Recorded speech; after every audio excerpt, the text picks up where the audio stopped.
Assalamualaikum warahmatullahi wabarakatuh. Selamat malam, perkenalkan nama saya Yuditya Ahmad dengan NIM 2200018464.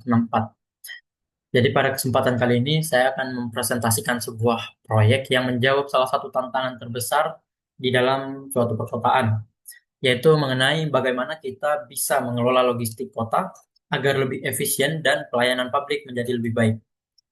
Dan proyek ini berfokus pada sistem pengelolaan sampah. Yang pertama, kita ke bagian masalah.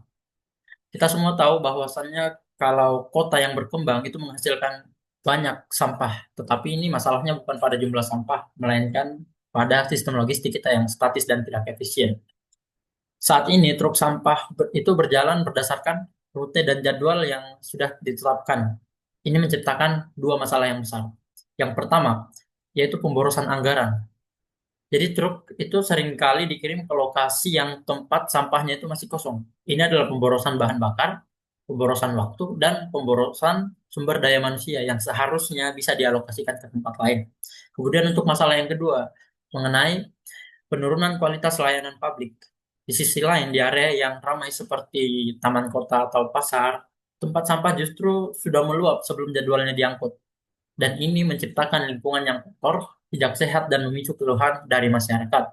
Intinya kita bekerja secara reaktif dan berdasarkan asumsi, bukan berdasarkan data.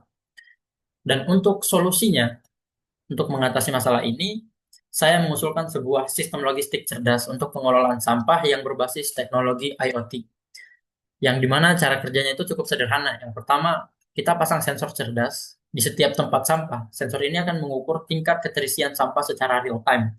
Yang kedua, kita semua data dari sensor itu akan dikirimkan ke dashboard terpusat.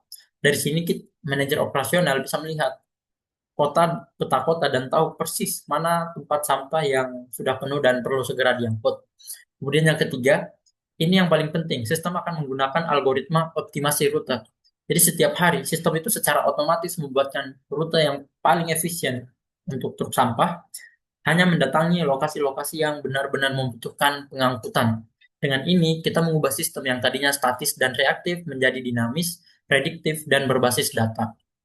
Kemudian untuk value atau nilainya, bagi pemerintah kota nilainya itu sangat jelas, efisiensi anggaran yang terukur dengan memangkas perjalanan yang tidak perlu memangkas perjalanan yang tidak perlu, terus kita bisa menghemat biaya bahan bakar hingga 30-40%, kemudian pengambilan keputusan pun menjadi lebih cerdas karena berbasis data, bukan lagi tebak-tebakan.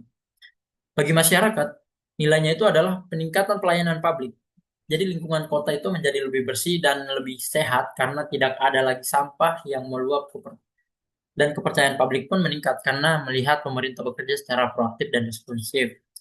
Kemudian untuk aksi, ini bukan sekedar ide, proyek ini memiliki rencana pengembangan yang jelas. Langkah selanjutnya itu kita menjalankan proyek percontohan pilot project di satu kecamatan untuk membuktikan konsep ini. Sambil berjalan, kita akan membangun dashboard interaktif yang melakukan analisis kerja untuk mengukur seberapa besar penghematan yang kita dapatkan. Jika berhasil, kita bisa menyusun proposal untuk menerapkannya di seluruh kota.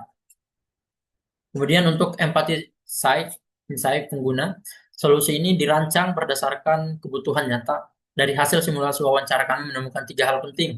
Yang pertama itu ada petugas lapangan yang berkata mereka butuh arahan rute yang jelas dan efisiensi di perangkat mereka. Kemudian yang kedua ada manajer operasional, dia dia bilang mereka butuh visibilitas real time untuk memantau kondisi di seluruh kota dari satu layar, dan ketiga, warga kota yang hanya ingin satu hal, lingkungan yang bersih. Kemudian untuk CP mungkin cukup sekian, dan ini saya akan melakukan share screen untuk memperlihatkan CP saya.